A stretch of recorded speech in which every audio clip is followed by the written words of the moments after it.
your best life. And now, get up to $5,515 in total savings on select Ford SUVs. Only at your local Ford dealer. Case of coronavirus reported in the U.S. as efforts intensify to fight this dangerous illness. 3 cases now reported in the U.S. as it spreads across the world. The deaths in China rising, with over 2,000 now infected and more than 50 million people on lockdown. Americans being airlifted out of the country, the latest on the efforts to fight it. Making the president's case, lawyers for Donald Trump seeking to discredit the Democrats. The president did absolutely nothing wrong. President, thank you for being here. Plus, the recording that has the president and an indicted Giuliani associate appearing to discuss Ukraine, and the silence so far from the White House legal team. Shifting support, the new ABC News Washington Post poll showing who's pulling ahead and who's dropping behind. But will a brand new endorsement shake things up? Dramatic rescue. She's holding on to some roots there. This hiker saved from falling down a canyon in the nick of time. He caught her just in time there. A paramedic's incredible catch caught on camera. And music's biggest night. Thank you so much to the Grammys. Thank you. Hollywood gearing up for the Grammys. All you need to know about the nominees and the performers, the collaborations everyone's talking about. Live from ABC News in New York, this is Good Morning America. Hey, good morning. Happy Sunday. Let's get right to our top story. The expanding outbreak of the deadly coronavirus. Look at the map. What started in China has now spread to Europe, Australia, and the United States. Here's what we know as we come on the air. There is now 1 more confirmed case in the U.S., bringing the total to 3. In China, where the outbreak started, the total number of those sickened rose overnight to 2,000. 56 people have died. And we can now confirm that the U.S. State Department is evacuating staff from the consulate in Wuhan, China. Ground zero for the outbreak. ABC's Ian Pannell is covering it all for us from Hong Kong. Ian, good morning to you. That's right, lots to bring you up to date with. Growing numbers infected, a new warning about how contagious this could be, and the American family trapped in the middle of this crisis. This morning, another American diagnosed with a potentially deadly coronavirus. The patient in Southern California is the 3rd to be diagnosed with the new pneumonia-like virus in the U.S. The Centers for Disease Control and Prevention confirming they'd been to the Chinese city of Wuhan, the epicenter of the outbreak, and tested positive for the virus overnight. The patient's in isolation and said to be in good condition, but officials warning more people will likely become infected. This as the outbreak escalates yet again. There are now 15 countries and territories worldwide with cases. This morning, Chinese health officials saying more than 2,000 are now infected there and 56 have died.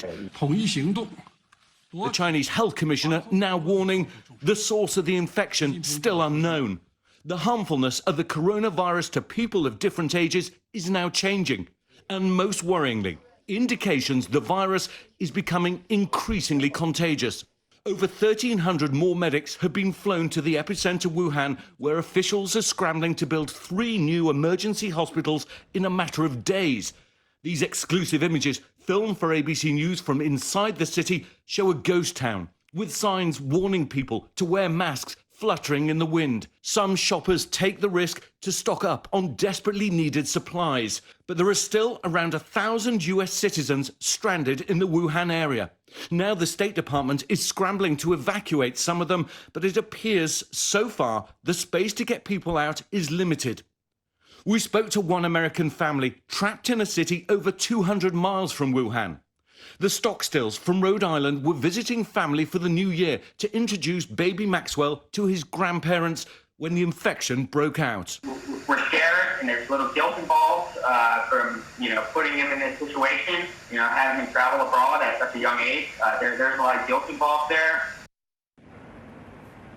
Well, as you'd expect, Patrick and his wife Ping are desperate to get their kids out, but they're also afraid that even if space opens up on one of those Mercy missions, they won't be allowed to travel on the road to get to the airport. Dan? And Ian, a particularly worrisome development. Chinese officials are now saying this virus is infection even in its incubation period before any symptoms show. Yeah, that's right, and that's likely to worry many. Remember the deadly SARS and Ebola outbreaks that killed hundreds in Asia and Africa. Well, in those cases, a person was only deemed infectious when those symptoms appeared. Now, scientists, this is just what the Chinese are saying, still needs to be verified. The scientists in China are saying that people could be infectious without any symptoms. And of course, that could make it much harder to detect and control. Dan? Yeah, very problematic if true. Ian Panel, thank you very much. Whit, over to you. Dan, turning now to the impeachment trial, President Trump's lawyers calling yesterday's session in the Senate a sneak preview of his defense, accusing Democrats of trying to undo the 2016 election. We're also hearing more from that tape, first reported by ABC News, said to be of President Trump and an indicted associate of Rudy Giuliani. ABC's David Wright is at the White House with more. David, good morning. Good morning. With that tape emerged on the very day that the president's lawyers launched their defense in the Senate trial, the timing probably no accident. It would seem to corroborate the Democrats' claim that the president had firsthand knowledge of at least some of the business being conducted in Ukraine by Rudy Giuliani and his associates. Mr. President, thank you for being here. Sources say this recording is from a private dinner at the Trump International Hotel in Washington back in April of 2018. On the tape, President Trump and indicted Giuliani associate Lev Parnas appear to discuss Ukraine in detail. How long have they lasted a fight with Russia? Not very long. No, I don't think very long. Without us, not very long. Without us. Even though Trump has repeatedly claimed he doesn't know Parnas, whom he describes as a con man.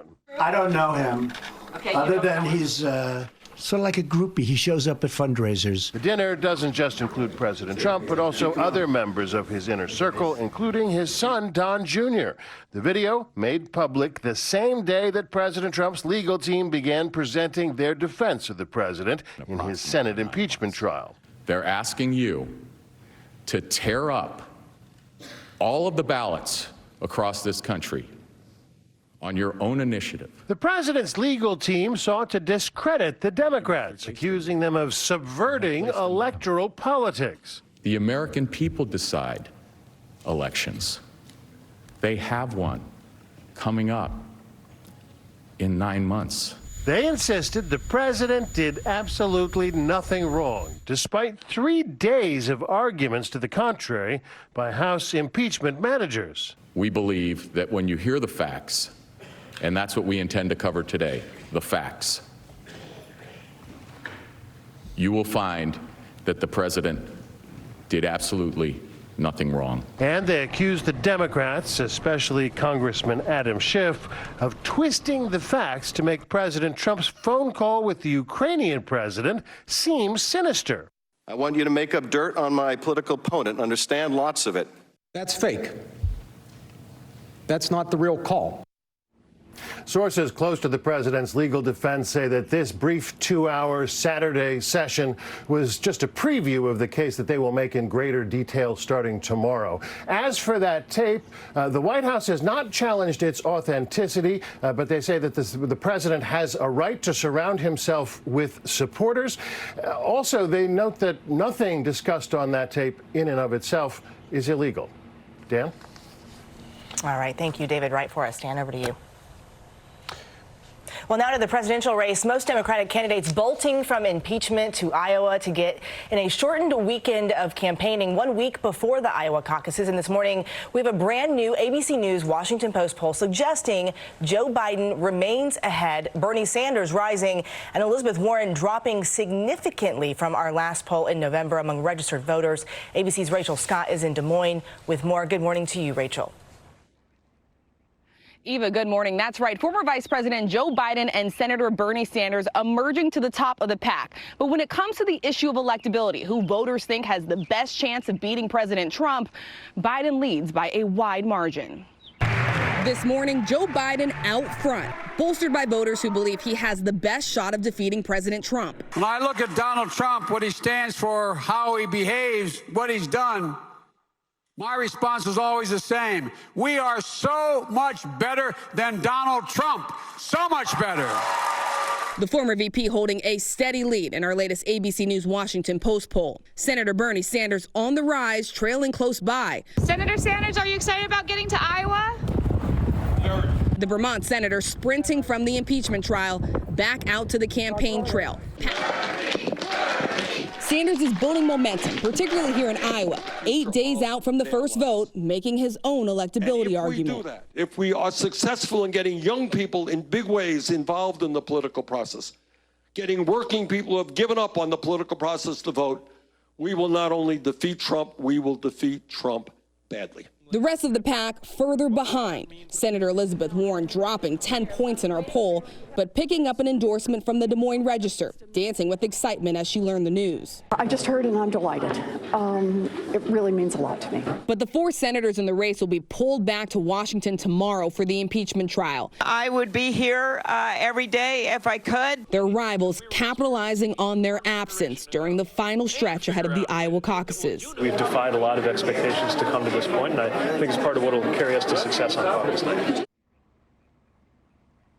And this race is fluid. There is still room for movement. 53% of Democratic-leaning voters polled say they would consider supporting a different candidate. Dan? Rachel Scott right there in Iowa. Thank you, Rachel. So much to talk about. So let's bring in our ringer, ABC News chief anchor George Stephanopoulos, who's going to be hosting this week later this morning. I've been called a ringer before. Well, get used to it. Get used to it, George. Yeah, great to see you. So let's start with Bernie Sanders.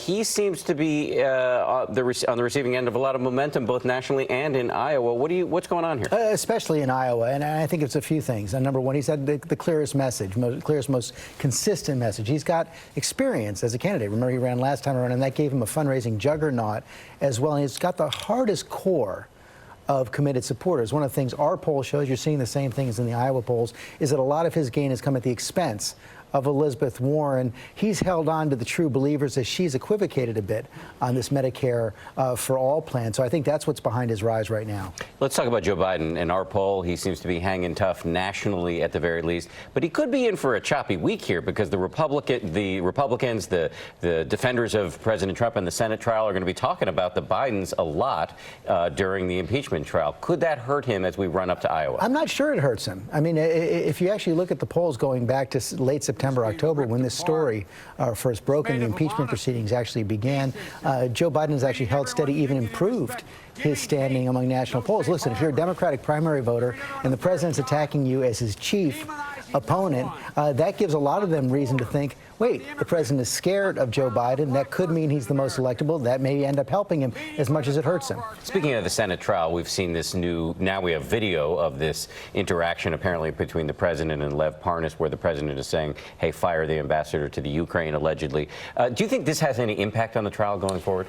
Doesn't appear to be. I mean, one of the things it shows, as David Wright pointed out in his piece, that the president, when he said he doesn't know Lev Parnas, there's a lot of evidence to the contrary right there. The Democrats are hoping that new evidence like this that has been coming out just about every day would fuel their argument for no witnesses and documents in the Senate. And even though that issue isn't closed yet, and you still have senators like Mitt Romney, Susan Collins of Maine suggesting they're open to new witnesses, the positions do seem to be hardening over the course of the week. And I think that even Chuck Schumer, the Democratic leader in the Senate, said yesterday that the fight to get new witnesses is very, very tough.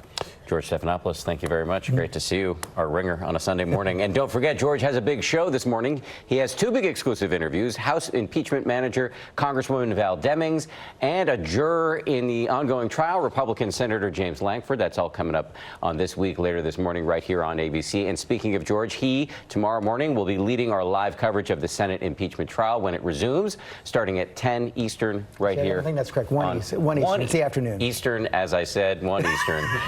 right here on ABC. And by the way, since we're promoting stuff here, we want to tell you that we're counting down to the launch of ABC News Live, breaking news, context, and analysis, digging deeper and making sense of it all. It launches on Monday night, February 3rd. George, thanks again. Thank you. Whit, over to you. All right, Dan, thanks. Now to dramatic rescue caught on camera. A hiker hanging by her fingertips, falling into the arms of the paramedic, airlifted to save her. A downwash. Got her. The terrifying moment as this woman clinging to roots and shrubs dangles from the side of a cliff in Southern California. All right, we got our female victim here. Chopper video capturing the dramatic scene playing out Saturday. The woman hanging desperately in a race against time. Her fellow hiker nearby directing first responders to the woman below. Watch as a rescuer repels down from the chopper trying to get near the victim. A harrowing turn as the woman lets go and begins to fall down the mountain. But incredibly, the rescuer catching her on the side of that cliff. She's then airlifted to safety. And amazingly, once the woman got to a safe spot on the mountain, she was able to hike out on her own. After all of this, she only suffered from some minor scrapes and bruises. Pretty at the end of the lucky day. there. Yes. Absolutely. Well, moving now to the British Prime Minister's plea to President Trump. Boris Johnson and the president speaking by phone about the wife of a U.S. diplomat who's facing charges over a deadly crash in the UK. ABC's Julie McFarlane has more now from London. This morning, a deepening divide between the U.S. and one of its closest allies. After UK Prime Minister Boris Johnson went head-to-head with President Trump, calling for justice over the death of British teen Harry Dunn. We're just utterly broken inside and out. According to officials in a phone call, Johnson raised the topic and reiterated the need for American Anne Sakoulas to be turned over to the UK, saying he needed to secure justice for the teenager's family. 19-year-old Harry Dunn was killed last August in a head-on collision. The teen was riding his motorbike near an American Air Force base when Anne Sakoulas, the wife of a US diplomat, struck the teen when she was driving on the wrong side of the road. Sakoulas was working with authorities, but 3 weeks later fled the country.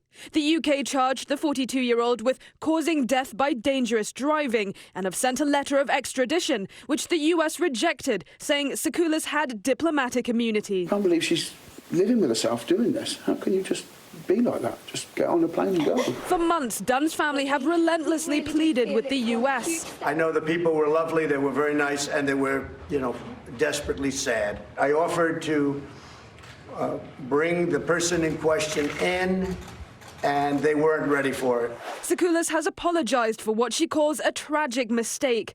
The attorney for Sakoulas issued a statement saying Anne is devastated by this tragic accident and would do anything she could to bring Harry back.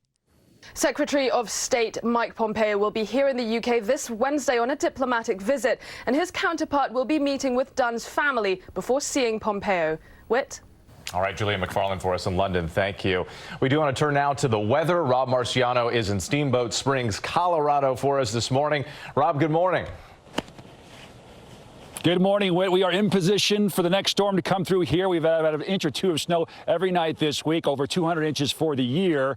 And the next one will be coming in later on tonight. The storm that's in the East Coast, that is beginning to move out, but they had tremendous rains in Philadelphia and near Delaware, about 3 inches there. Just outside of Philly, you see the rains and the flooding along I-76. And now we're starting to see some things dry out. But in St. Paul, Indiana, here's what it looked like yesterday with freezing rain and some difficult issues there, and snow flying as well. All right, snow wrapping around. We still have winter weather advisories out. Temperatures right around the freezing mark. There are some areas of black ice in the Northeast today, so just be aware of that. And then some rains expected today across parts of the South as the southern jet stream gets into action, but just plain old rain there along I-10.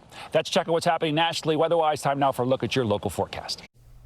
Well, hello and happy Sunday. Temperatures this morning in some spots 10 to 20 degrees cooler than yesterday, but we do not have the rain to deal with either. Partly sunny skies this afternoon. Temperatures a little bit cooler into the upper 40s, a touch of a breeze at times, but overall not a bad day to get out. 48 degrees to start the work week, 44 Tuesday. You get to the coolest portions of the work week as we go towards Wednesday and Thursday into the lower 40s, but that's seasonably cool. Next chance for rain Saturday into next weekend.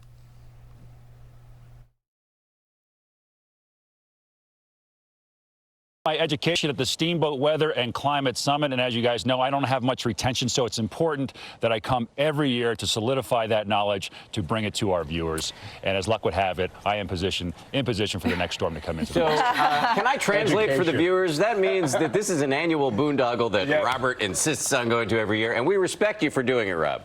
I think you deserve